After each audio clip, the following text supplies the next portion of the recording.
atong hisgutan karon kining maayo nga sulugoon ni Hesukristo. Atong mabasa diri sa unang Timoteo 4 versikulo 6. Nag-ingon dire, kung itudlo mo kini sa mga kaigsuonan, mahimo kang maayong sulugoon ni Kristo Jesus. Makita nila nga ikaw na matuto sa mga pulong sa pagtuo o sa matuod nga pagtulunan nga imong gisunod.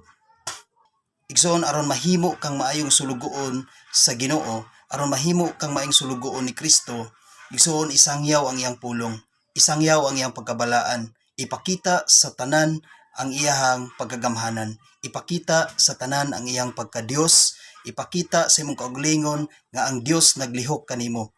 Ayaw kaulaw pagsangyaw sa pulong sa Ginoo, ayaw kaulaw pag-share sa pulong sa Ginoo ngadto sa mga katawhan tungod kay ang pulong sa Ginoo mao kanay maglig-on kanimo. Ang pulong sa Ginoo mao kanay mag-usab sa imong kaugalingon.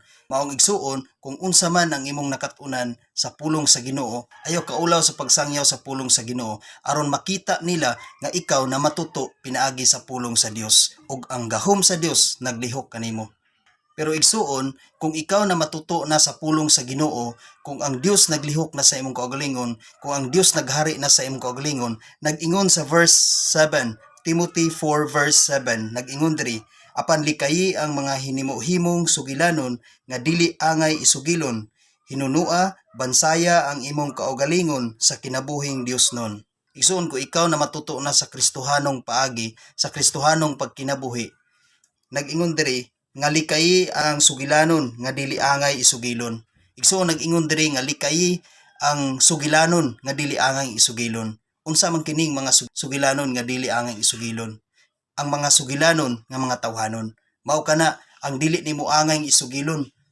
Tungod kay mahimo kang marites nga tawhanon ni ana.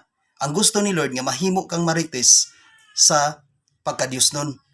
Ang imong imarites mao kanang pulong sa Ginoo. Mao kanay imong i-share ngadto sa uban. Mahimo kang marites pinaagi sa pulong sa Ginoo ug dili marites nga pinaagi sa mga tawhanon nga mga sugilanon, sa mga tawhanon nga sugilanon. Igsuon ang gusto ni Lord nga bansayon nimo ang imong kinabuhi sa pagkinabuhi nga Diosnon. Mo reflect ug makita sa imong kaugalingon nga ang Dios maoy anaa kanimo, maoy naghari kanimo. Ang Ginoo mo'y tag-iya sa imong kinabuhi.